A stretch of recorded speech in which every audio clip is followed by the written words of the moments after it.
კიდევ ერთხელ მოგესალმებით პოსტივის საინფორმაციო სამსახური აგრძელებს თქვენთვის მუშაობას მე ლევან წუწუნავა ვარ. საქართველოს რკინიგზაში კორუფციულ სქემასთან დაკავშირებით დაკავებულ 6 პირს აღკვეთის ღონისძიებად პატიმრობა შეეფარდა. ამასთან წინასწარი პატიმრობა დაუსწრებელად შეეფარდათ საქართველოს რკინიგზის ყოფილ ხელმძღვანელს დავით ფერაძეს და კიდევ ერთ პირს, მათზე ძებნა გამოცხადდა.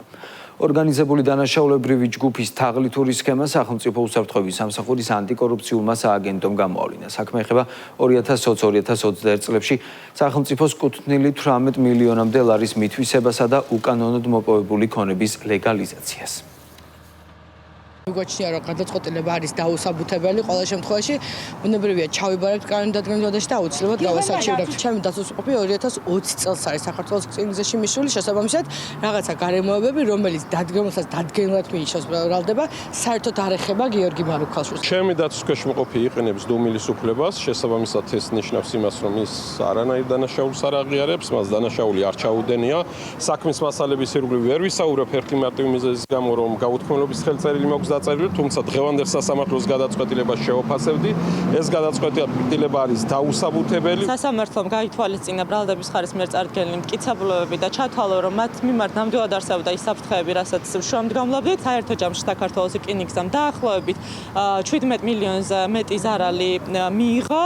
ორივე ეპიზოდის ჯამში დაახლოებით 18 მილიონი, როგორც მოგეხსენებათ, რა თქმა უნდა, ბრალდების ხარეს მიაჩნია, რომ ამ ყველაფერს შესაბამის სამართლებრივი საფუძველი აქვს, როგორც სასამართლო პროცესს გავაჟღერეთ, დაკითხულია 100-ზე მეტი მოწმე გამოძიების ეტაპზე, ასევე მოპოვებული არაერთი მტკიცებულება, მათ შორის წერილობით დოკუმენტაცია თითოეული კომპანიიდან, რომლებიც არიან საქმეში გამოვალი და რომელთა წარმომადგენლების დღეს სასამართლოს ხდომაზე ბრალდებული სტატუსით სარგებლობდნენ, ჩატარებულია ექსპერტიზის დასკვნები. ეკონომიკისა და მდგრადი განვითარების მინისტრმა მარიამ ქრივიშვილმა საქართველოში ისრაელის სახელმწიფო საგანგებო და სრულუფლებიან ელჩთან ვალიდ აბუ-ჰაიასთან კაცნობითი ხასიათის შეხვედრა გამართა. ისაუბრეს ორმხრივ ეკონომიკურ ურთიერთობებსა და სამომავლო თანამშრომლობის პერსპექტივებზე. ყურადღება გამახვილდა ორ ქვეყანას შორის არსებულ სავაჭრო ეკონომიკურ კავშირებზე და აღინიშნა, რომ საქართველო-ისრაელის სავაჭრო ბრუნვა მიმდინარე წელს მაღალი 33%-იანი ზრდით ხასიათდება. მარიამ ქრივიშვილმა ელჩთან ორ ქვეყანას შორის ტურიზმის მიმდინარე ტენდენციები და საჰაერო მიმოსვლის შემდგომი გაფართოების პერსპექტივები განიხილა.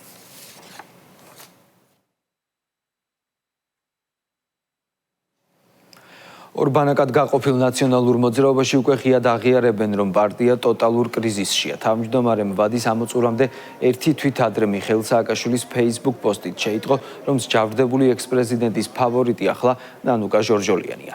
თინა ბოკუჩავამ სააკაშვილის გადაწყვეტილებას სპონტანური უწოდა. მისივე თქმით, ბოლო პერიოდში პარტიის უკუსვლის მიზეზი სწორედ ასეთი არათანმიმდევრული ნაბიჯებია. თავის მხრივ ლიდერის ახალი რჩეული თავს მენეჯერად მოიაზრებს და ნაციონალურ მოძრაობას სრულ გადახალისებას სპირდება.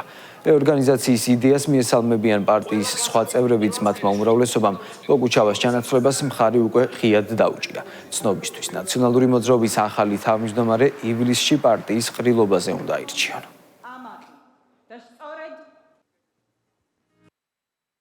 ამ პარტიას ჰყავს მთავარი ლიდერი და ის მიხეილ სააკაშვილია. მე რა შემიძლია გავაკეთო პარტიას? დავუბრუნო მიშას ტემპი, პრიორიტეტები, როცა მთავარი სახალხოობა იყო, პოლიტიკა საყველპურო. მე ამ პარტიაში ჩემს თავს მენეჯერად განვიხილავ. იქნებ თავმჯდომარე ასეთიც შეიძლება იყოს. იქნებ პოლიტიკას ჰასტუხის ბოლომდე მოჭერა აღარ სჭირდება. თუ პარტია ახლა კრიზისშია, იქნებ კრიზის მენეჯერი სჭირდება.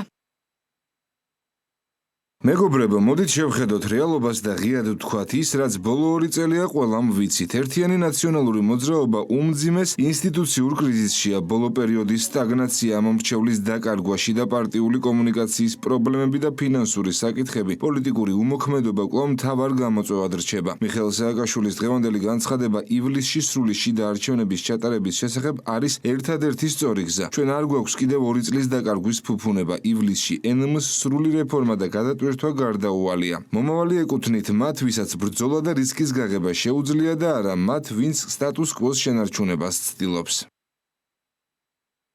ვადის ამოწურვა და გადადგომა არ არის ტრაგედია ან კრიზისი. ეს დემოკრატიის ნორმალური მუშაობაა. პარტიას სჭირდება არა კოსმეტიკური, არამედ ძირეული სისტემური ცვლილებები. განსაკუთრებით მაშინ, როცა ის წლების განმავლობაში ყველაზე მძიმე პოლიტიკური წნეხის ქვეშ იმყოფება. გაუვიდა საკუთარი ვადა თავმჯდომარეს, მათ შორის სხვა თანამდებობის პირებს, რაც მოვისმინეთ თინა ბოկუჩავას მხრიდან მიხეილ სააკაშვილთან დაკავშირებით, ხო? არასწორი კი არ არის. ჩემი აზრით არამართებულია, იმიტომ რომ ეს პროცესი, რაც ახლა მიმდინარეობს, ყველამ იცოდა, მათ შორის იცოდნენ, რომ ნანუკას ჰქონდა შემოთავაზება და ის დათანხმდა თანათავმჯდომარეობას და ეს არაფერი სიახლე არ ყოფილა პარტიის წევრებისთვის, ჩვენ ვემზადებით სტრუქტურული განახლებისთვის. ნაციონალურ მოძრაობაში მიმდინარე პროცესზე შეფასებები კეთდება საპარლამენტო უმრავლესობაში. ქართულ ოცნებაში მიიჩნევენ, რომ პოლიტიკურად გამარგინალებულ პარტიაში თავმჯდომარის ცვლილება შედეგის მომტანი ვერ იქნება. როგორც მმართველ პარტიაში განმარტავენ სააკაშვილის გუნდში არსებული დაპირისპირება ანტიეროვნული ძალის ბუნებრივი პოლიტიკური დასასრულია. მათ ხარდაჭერებსაც მობეზრდათ უკვე ეს რაღაცა დაუსრულებელი სპექტაკლები და რაღაცა მრავალსერიანი ფილმების ყურება, ხან იშლებიან, ხან ერთიანდებიან, ხან თავმჯდომარეებს იცვლიან, არაფერი არ ეშველებათ იქიდან გამომდინარე, რომ საზოგადოების აბსოლუტური უმრავლესობა ყველაფერს ძალიან კარგად ხედავს, ყველაფერი ძალიან კარგად ახსოვთ და შესაბამისად ნაცები ხელისუფლებაში ვერასდროს ვერ მობრუნდებიან, ჟორჟოლიანი იქნება თუ ბოկუჩავა იქნება თავმჯდომარე, აბსოლუტურად არაფერი არ იცვლება მათთვის. ის რაც ხდება აი ამ რადიკალ ექსტრემისტთა გაერთიანებაში, რომელსაც ნაცმოძრაობა დაარქვეს, ეს ჩემთვის გასაკვირი არ არის, იმიტომ რომ საბოლოო ჯამში ასე სრულდება ხოლმე ქვეყნის მოღალატეთა გაერთიანების ყოფა. და რაღაც საცირკო სანახაობას დაემსგავსა მათი ბოლო პერიოდის განცხადებები. ადამიანი, რომელიც პირდაპირ ექსტრემიზმის წამქეზებელი იყო ჩვენს დედაქალაქში და დედაქალაქის გადაწვაზე იყო ორიენტირებული, დასაწყობებულ პიროტექნიკას ურიგებდა ექსტრემისტებს და პოლიციელებს ცეცხლსროდა. ნუ აი ამ ადამიანის თავმჯდომარეობა ხო წარმოგიდგენია. ეს ზუსტად იმას ნიშნავს, რასაც ჩვენ ამბობთ, რომ არც წესებს ექვემდებარება ნაცმოძრაობა და მისი ფილიალები, არც წესდებას, არამედ ექვემდებარებიან უცხო ურთიერთობებს და ამ შემთხვევაში მათ ბელადს სააკაშვილს. სააკაშვილი თუ მოინდომებდა გახდებოდა თავმჯდომარე ამ შემთხვევაში ბოკუჩავა თუ არა და კარგი ხაჭაპურების თუ ლობიანების დამრიგებელი ამ შემთხვევაში ნანული და ეს არის მათი მთელი საერთაშორისო პოლიტიკა და ეს არის მათი მთელი რომ იტყვიან თანამედროვე პოლიტიკა. იდენტური ცრუ კამპანია, იდენტური აქტორებით ასე ეხმაურებიან მმართველ გუნდში ოპოზიციის ნარატივს ელენე ხოშტარიას ჯანმრთელობის მდგომარეობასთან დაკავშირებით. ქართულ ოცნებაში პარალელს მიხეილ სააკაშვილის მანიპულაციებთან ავლენებენ. მმართველი პარტია ოპოზიციას ახსენებს, რომ სასჯელ აღსრულების სისტემაში არსებული სტანდარტები მნიშვნელოვნად განსხვავდება ნაცმოძრაობის რეჟიმის ციხისგან და ყველა მსჯავრდებული საჭიროების შემთხვევაში უმაღლესი დონის სამედიცინო მომსახურებას იღებს. ცნობისთვის ხოშტარიასთან დაკავშირებით განცხადება გაავრცელა სპეციალურმა პენიტენციურმა სამსახურმა. უწყება ხაზგასმით უარყოფს ინფორმაციას თითქოს პატიმრის ჯანმრთელობის მდგომარეობა გაუარესდა. პენიტენციურ სამსახურში აღნიშნავენ, რომ ხოშტარია ყველა აუცილებელი სამედიცინო სერვისითაა უზრუნველყოფილი. საფუძველი არ გამაჩნია, რომ ეჭვი შევიტანო იმ განცხადებაში, რაც პენიტენციურმა სამსახურმა გაავრცელა და რა თქმა უნდა ეს ყველაფერი რეალურია და ძალიან გვაგონებს ეს საკითხი მიხეილ სააკაშვილის ჭალებში ავადმყოფობის საკითხს, ზუსტად ანალოგიური აქტორები, იგივე პარტიები ავრცელებდნენ ზუსტად იგივე შინაარსის გზავნილებს, მესიჯებს. პირდაპირ იყო ორიენტირებული პროვოკაციებზე მიდიოდა, რომ აი როგორღაც ციხეში შესულიყო და გამختارიყო ელენე წამებული. და ეხლა დგას და იქიდან რაღაცა 1000 სიცრუეს ავრცელებენ თითქოს იქ თავიანთი პენიტენციური დაწესებულებებისგან ვერ გაურჩევიათ. მათ ესე იგი ავიწყდებათ, რომ ჩვენმა ხელისუფლებამ საერთოდ სხვა სტანდარტები შექმნა აი ამ სასჯელ აღსრულების დაწესებულებებში და საერთოდ სხვა მომყრობა ადამიანებისადმი განსხვავებით მათგან, რომლებიც წამებაში სულს ხდიდნენ ადამიანებს. და ასეთი სიცრუეები ახლა აღარ იყიდება. ყველაფერი უნდათ გამოიყენონ იმისთვის, რომ აი საქართველოში ხდება უბედურება და რაღაცა პროცესი უნდა დავიწყოთ. აქციები, მათ შორის ძალადობრივი, შევცვალოთ ხელისუფლება ძალადობრივად და ასე შემდგომ. ეს არის მიზანი. ანუ არაფრისგან უნდა შექმნან პრობლემა და მე ამ ვითომ პრობლემაზე ააგონ დღის წესრიგი პოლიტიკური მათ შორის. არ გამოძდით ეს მართალია, მაგრამ აი ეს მოცემულობა არსებობს, სანამ ნაცმოძრაობა იქნება ოფიციალურ დონეზე, ასეთი ტიპის მცდელობები სამწუხაროდ ექნებათ ყოველთვის. სრულ ნარატივებზე აგებული დოკუმენტი, რომელიც მიზნად საქართველოს ინტერესების დაზიანებას ისახავს, ასე შეაფასა საქართველოს საგარეო საქმეთა მინისტრმა ევროპარლამენტში მიღებული ანგარიში, სადაც ტელეკომპანიების პოსტივის იმედისა და რუსთავიორის დასანქცირებაა მოთხოვნილი. როგორც მაკა ბოჭრიშვილი განმარტავს, მიუხედავად იმისა, რომ ევროპარლამენტის რეზოლუციებს პოლიტიკური ზონა არ აქვს, საქართველოს ხელისუფლება ქვეყანაზე მსგავსი ტიპის უსაფუძვლო თავდასხმებს შეფასებების გარეშე ვერ დატოვებს. 270 in favor, against, abstention. Thank you, Chairman. ბრიუსელის ბიუროკრატიის მხრიდან ხშირად გვსმენია, რომ მიაქცევთ დიდ ყურადღებას ევროპარლამენტის რეზოლუციებს, ამას არ აქვს გადამწყვეტი მნიშვნელობა ევროკავშირის პოლიტიკაზე, ეს მათი სიტყვებია. მიუხედავად ამისა, ჩვენთვის ევროპარლამენტი არის ისეთივე ევროკავშირის ინსტიტუტი, როგორც ევროკომისია, ევროკავშირის საბჭო.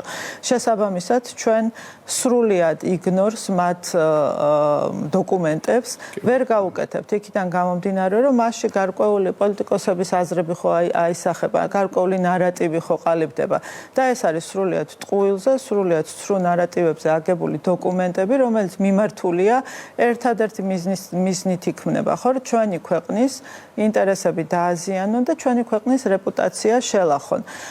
ამას ძალა არ აქვს, შეიძლება არანაირი პოლიტიკური წონა ამ დოკუმენტებს არ აქვს, თუმცა ჩვენთვის მიუღებელია, თუნდაც სამი ევროპარლამენტარი ასეთი ფორმით ესხმოდეს ჩვენს ქვეყანას და ჩვენს საზოგადოებას თავს სრულიად უსაფუძვლოდ. ევრობიუროკრატებს დღემდე ვერ მოუნელებიათ ის, რომ ჩვენ არ გამოვადექით მათ როგორც პროქსი სახელმწიფო, ისევე როგორც უკრაინა და შესაბამისად ყველაფერს აკეთებენ იმისთვის, რომ გავრცელდეს დეზინფორმაცია. ჩვენი საზოგადოების უდიდესი ნაწილი ძალიან კარგად არჩევს თეთრს და შავს, იმასაც კარგად იაზრებენ ჩვენი მოქალაქეები, რომ მიხეილ სააკაშვილი არსად არ უნდა გადავიყვანოთ და არ უნდა გათავისუფლდეს. იმასაც კარგად იაზრებენ ჩვენი მოქალაქეები, რომ ევროპარლამენტარების სურვილია სამწუხაროდ, რომ მხოლოდ ფორმულა და ტევ პირველი ფუნქციონირებდნენ საქართველოში. გეოგრაფიაში ელემენტარულად ვერ ერკვევიან, რომელი ქვეყანა სად მდებარეობს და საერთოდ წარმოუდგენა არ აქვს საქართველოს სად არის, რა გეოპოლიტიკურ მოცემულობაშია.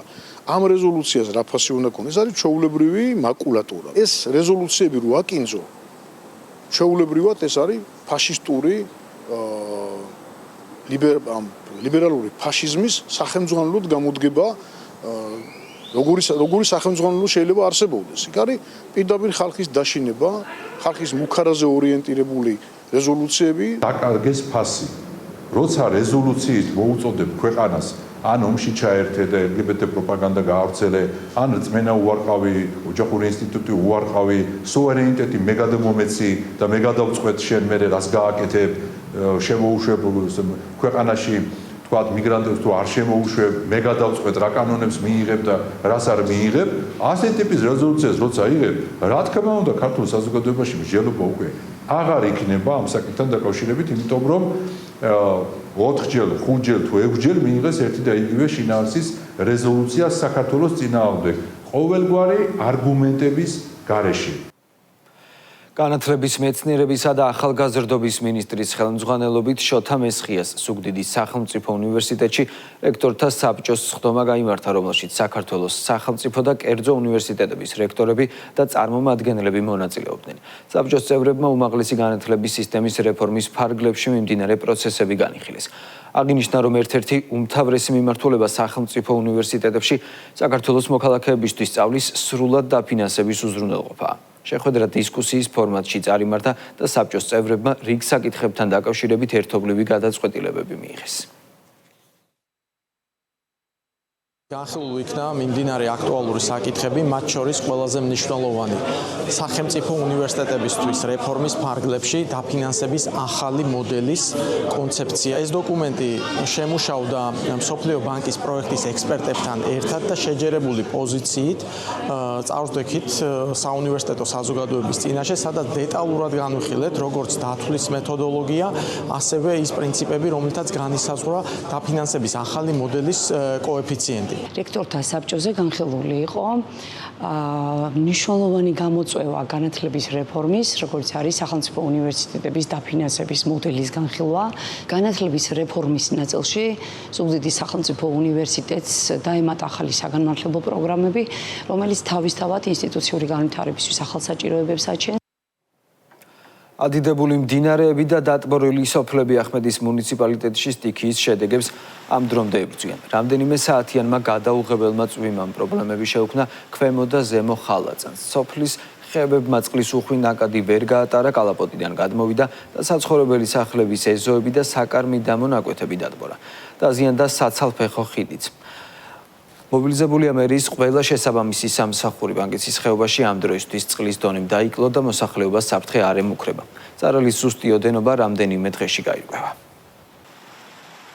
დაიწყო წვიმა და გამოვიდეთ გარეთ მთელი არე-მარე მოჰქონდა წყალს და მერე დაურეკეთ, ყველგან დაურეკეთ ეგრე მიშველეთმეთ და მოვიდნენ, თავრობის ხალხიც მოვიდა მოგვაკითხეს. სახლში შემომივიდა წყალი.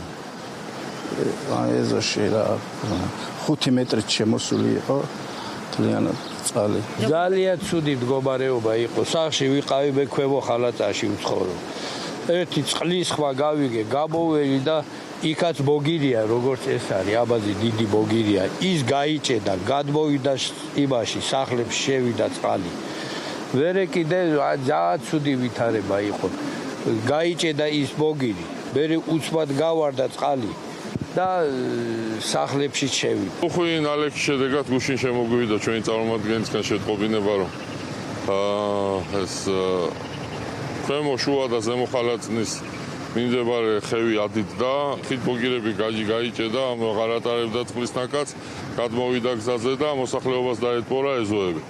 სუხელი ადგილზე ვიმყოფებოდი პირადად, გავეცანით სიტუაციას, არანაირი საშიშროებალის გვეშინოდა არაფერი ისეთი სვერპლი არ ყოფილა. ხიდბოგირებზე მისასვლელი გზებია დაზიანებული, რაზეც მობილიზებულია ჩვენი შესაბამისი სამსახურები და ადგილობრივი ძალებით მოხდება ამ სტიქიების შედეგების ლიკვიდაცია.